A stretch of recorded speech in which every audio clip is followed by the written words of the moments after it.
And just like that, it is back. Our NBA season preview, which starts December 22nd. Someone who knows what it takes to win a championship, that would be Kendrick Perkins. Perk, great to have you with us for this preview. We're going to be doing the next couple days because obviously next week it all goes down. Preseason has already started.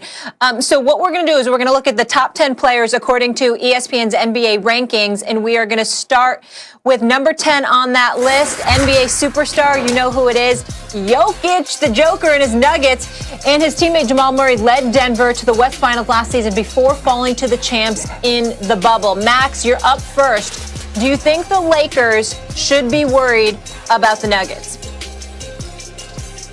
Potentially. Look, Jokic was balling out of control in the playoffs. This dude can get you into your offense as a center. Forget about his passing ability is absurd at his size. And he was doing things to other bigs where it was like, this dude's on a different level until he ran into Anthony Davis.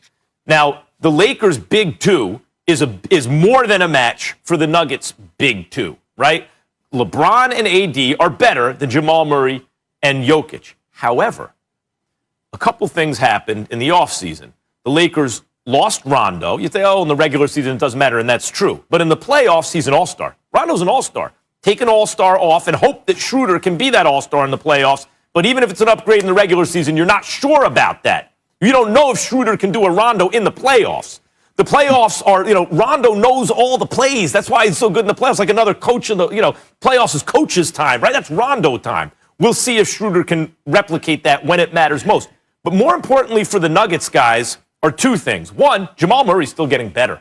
It's a scary proposition, but we saw him go from like a nice all-star player to an MVP caliber player in the playoffs. The dude is 22 years old. He's going to be 23 this year?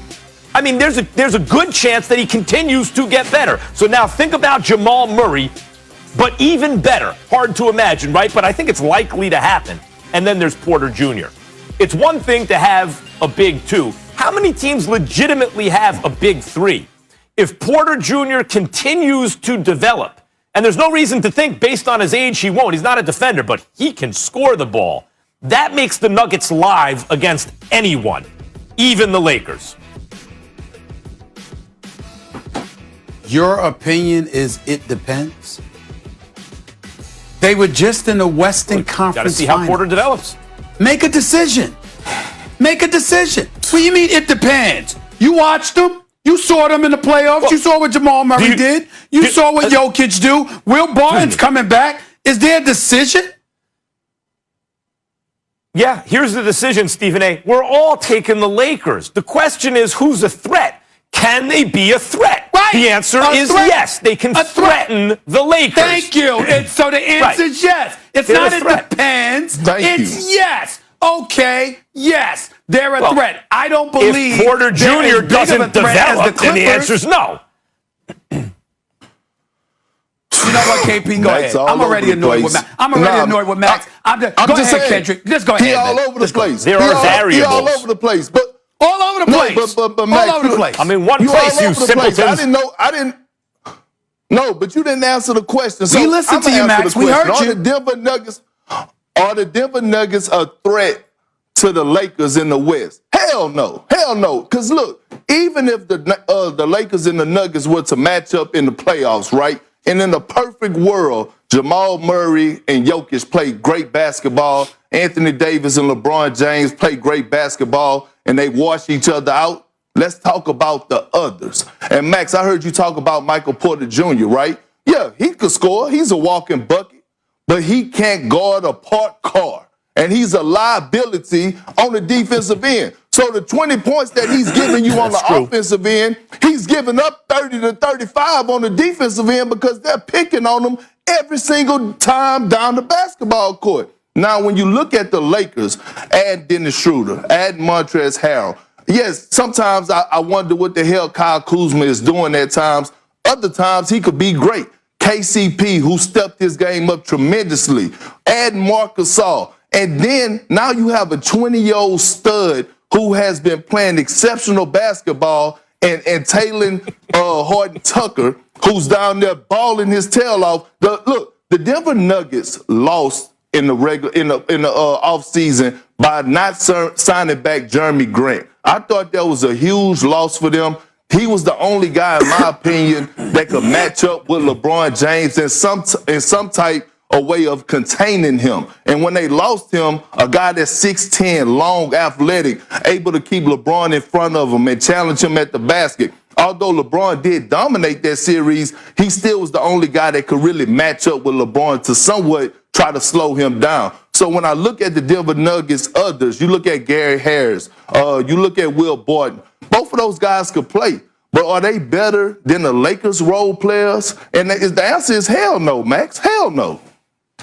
Well, to answer the question directly, I agree with you, Kendrick Perkins. My answer is no for one simple reason, far more simpler than everything you just articulated. And that is Jokic is such a key. And the one person capable of neutralizing anything he throws at you is Anthony Davis. Because Anthony Davis is on the Lakers, that is the nightmare for the Denver Nuggets, who rely so heavily on Jokic. If it was somebody other than just Jamal Murray, even though Barton and all of those brothers could play, if Jokic wasn't that pivotal to their success, I would feel differently. But because he is, that's why I don't consider them the threat even that the Clippers are. Look, Porter Jr., let me get back to Porter Jr. for a second. You're really like going past that pretty fast, Perk. His development, of course, it depends. He's 21 years old. He's coming off a back problem. That's the reason he went as low as he did, or he'd been higher up in the draft, right? So he misses the season, his rookie season because of a back injury. He comes back last year. He doesn't get a lot of touches, but when he touches the ball, you just said, he's a bucket, right? Now, you say he can't defend. A lot of guys come into the league, they can't defend. And after a while, they can. Especially, you bring up Taylor Horton Tucker, who is, if that dude, I mean, he looks like he's for real to me. I know it's early in the preseason. He's 20 years old. I think there's reason to believe that you're right. And if he's really a baller, forget it. Why are we even talking about this season? Lakers are going to kill everybody, right? But the same thing applies. The logic applies to Porter Jr., who is one of the hottest prospects in college and only didn't go even higher because of the back. If he gets more touches, if he develops on the defensive end, you're not just talking about a nice role player. You're talking about a guy with the potential to be part of an actual big three. Not like the Lakers tried to pretend Kuzma could be last year, but an actual big three. Like maybe what Phoenix has or something like that. That changes the equation, guys. If Jamal Murray continues to ascend to an MVP and you got two of those guys with him and Jokic and Porter's an all-star, they're live. Yeah, but Max, you have two guys. One is the sixth man of the year, and one finished as the runner-up. Montrezl Harrell and Dennis Schroeder. You can pick your poison. Any given night, either one of those guys are capable of going for 19 to 20 points a night. So that makes up their big three. And when you look at the additions in Wes Matthews, who was another hell of a pickup, we're not even talking about, I don't even know how we failed to mention Alex Caruso, who was a wild card, who could come in and also have big nights. Yep. The impact on the defensive end, coming in, being the engine, being the heart and soul, providing that spark off the bench. And Max, if you watch Taylor Horton Tucker play the game of basketball, it's night and day on the defensive end of what you're watching Michael Porter Jr. His tenacity, the way he's able to get through passing lanes, his grit, his grind. You can't teach that. That don't develop overnight. Either you have it in you or you don't. Well, I'm not going to say anything against Taylor Horton Tucker. That dude shaped like that and he can play like that. That's wiggle for a wide body. That dude can actually ball and maybe even on the NBA level. And if what you guys are saying is no one can compete with the Lakers, that's fine. We're all picking the Lakers. We're not saying anything. If Porter turns into an all-star, they're live. No, what we're saying is that we wanted an answer other than it depends. That's what we're saying.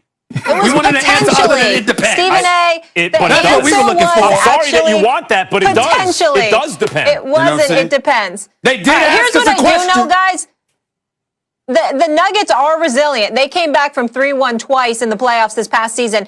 Let's keep it going now. Ranking list here. Next up on the list, the 9th best player according to NBA rankings, and the superstar dominating the news lately, former MVP James Harden. It's no secret he wants out of H-Town, but practiced with the team yesterday and is expected to play in preseason action tonight. Stephen A., what should the Rockets do with James Harden? Well, they should unload him. He wants out. Let him go.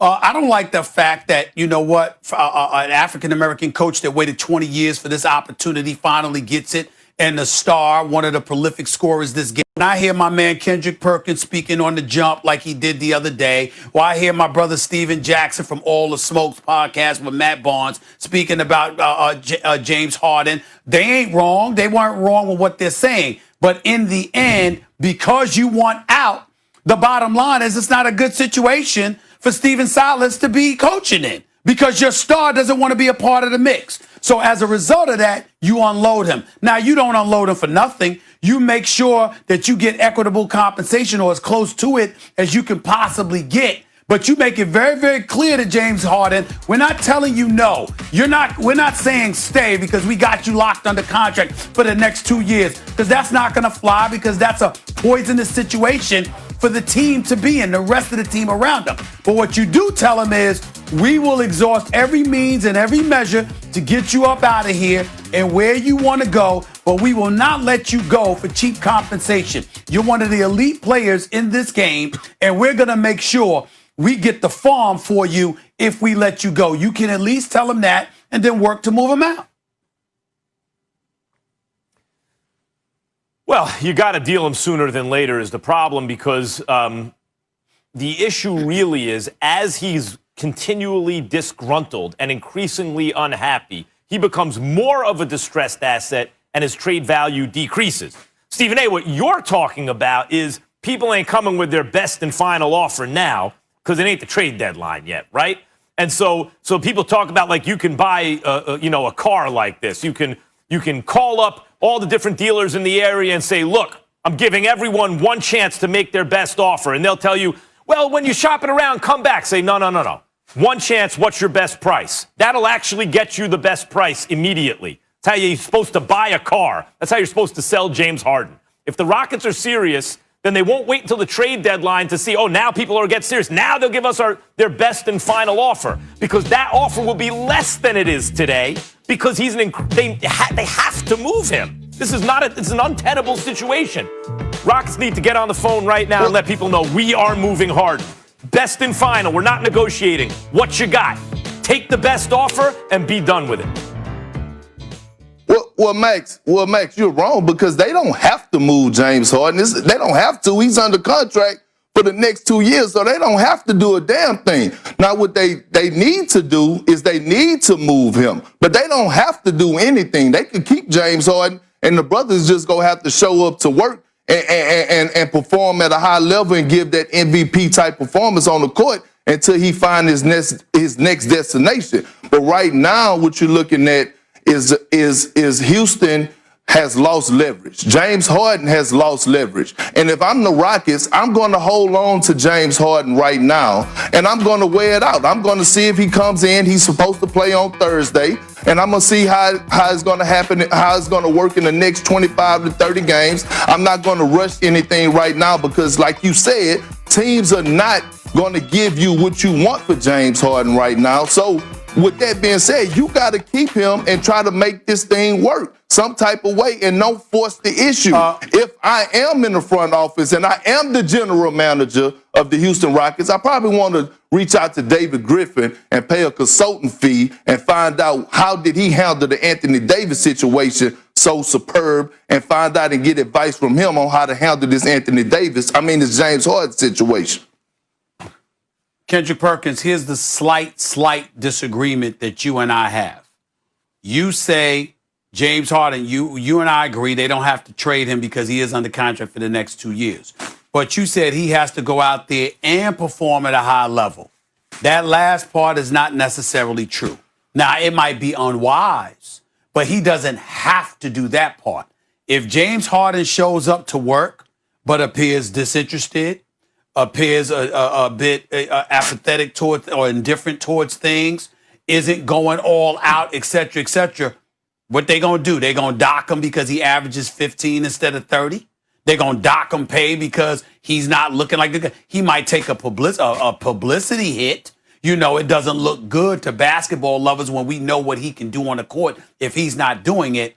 But he doesn't have to perform at a premium level, which is the danger of keeping a disgruntled star where he does not want to stay. But not only that, Stephen if A, he does that and his trade value goes down, which is, go ahead, Perk.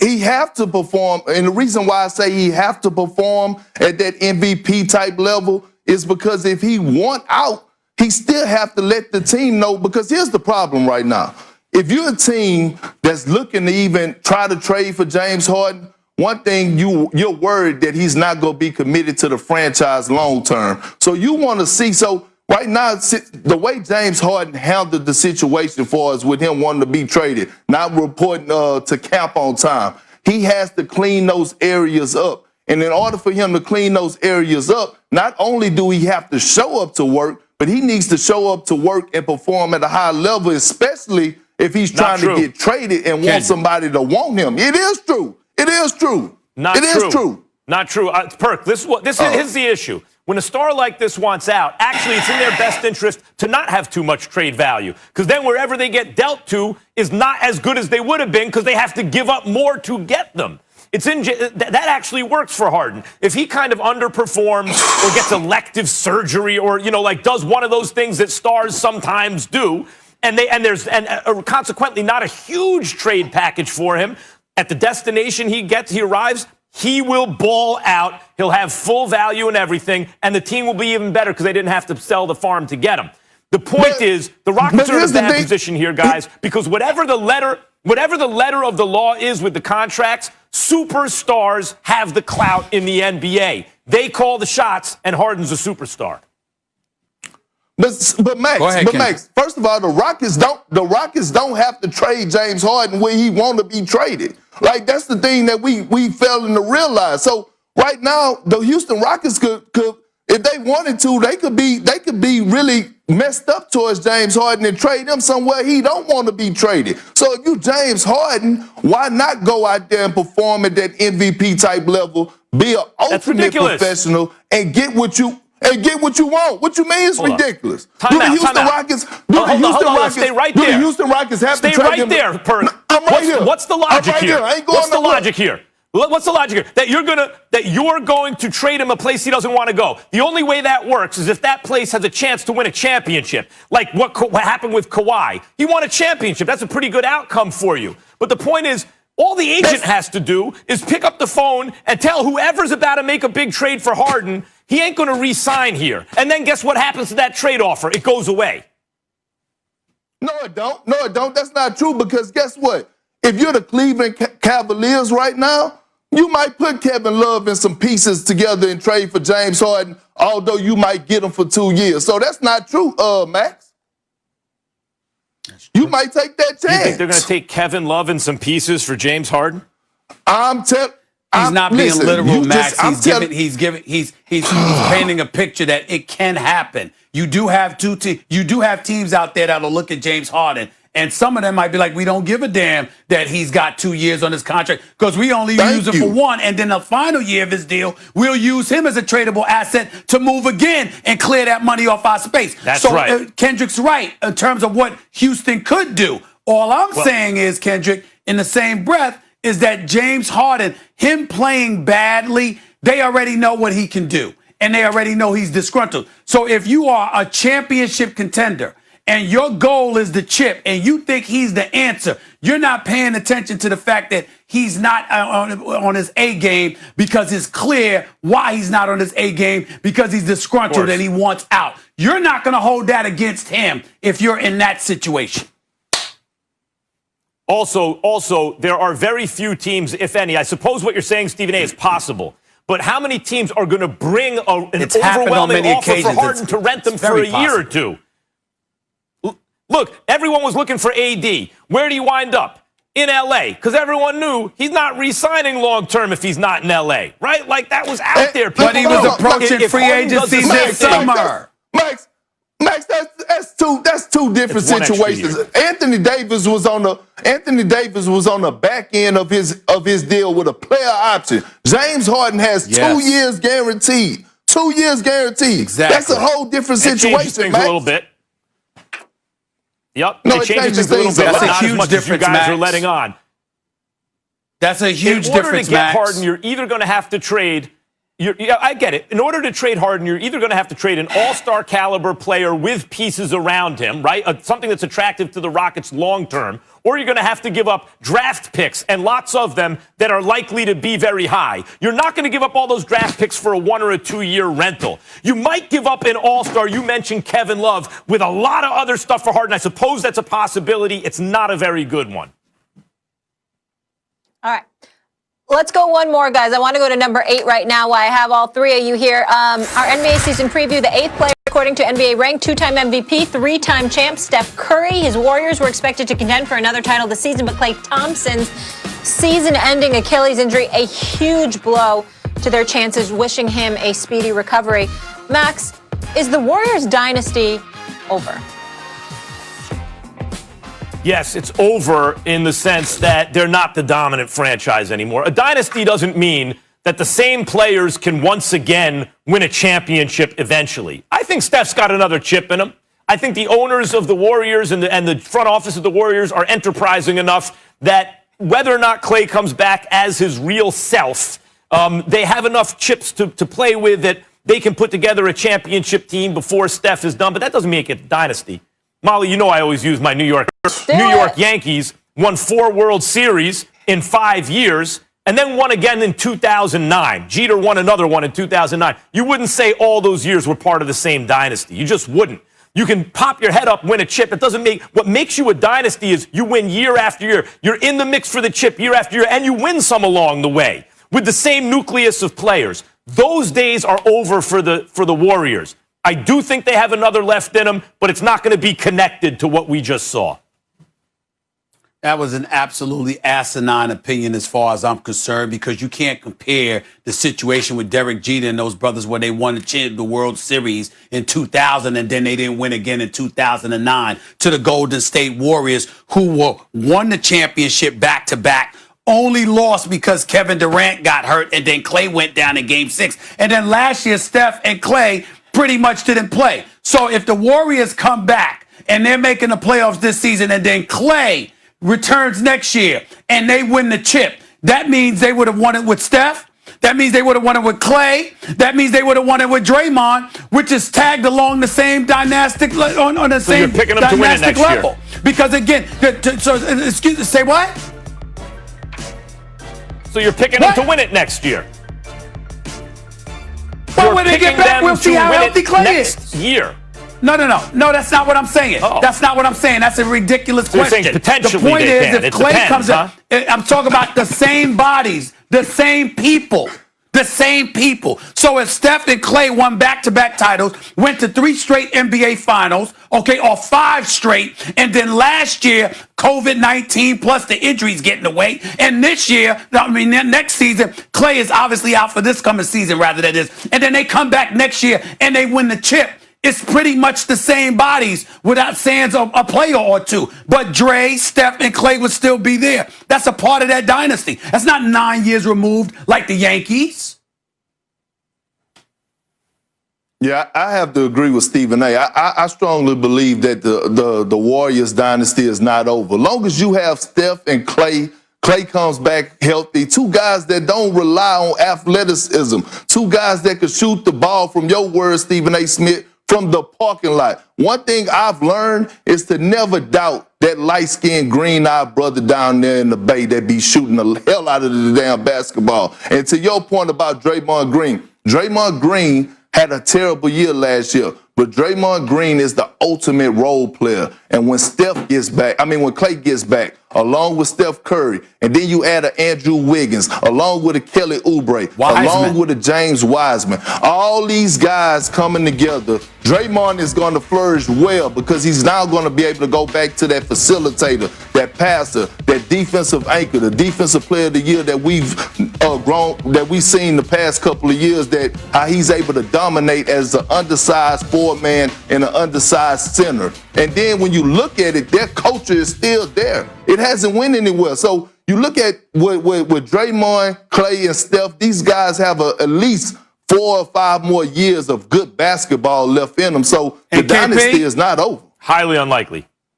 KP, let me say this to Max. Let me say this to Max before we go. Max, I want to be very, very clear about where I stand. A healthy Steph with a healthy Klay Thompson are going to the conference finals at a minimum. I want to be very clear about that.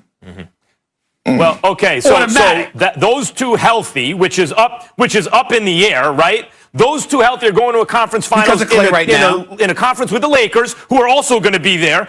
Also, the Phoenix Suns, who KP has brought up and are on the way up. The Mavericks, the Clippers, the Nuggets. All of them out the window with a healthy Steph and Klay. Does that make you part of a dynasty? So getting to the Western Conference Finals makes you a dynasty? Wrong. No, it doesn't. No. I don't think they're going to win it next year. I was just answering your question. I don't think they're going to win it the year after. I was just answering your question. And by the way, I was just answering your question. Before KD got there, the only reason they ever beat the Cavs is because Kyrie and Kevin Love got hurt. You changed the question. You changed the question and asked me directly. I'm saying if they win the chip with the same bodies, that's a dynasty. But at the very least, they are going to the conference finals if they're both healthy. It depends. Same bodies. Potentially, the question might have been Same bodies.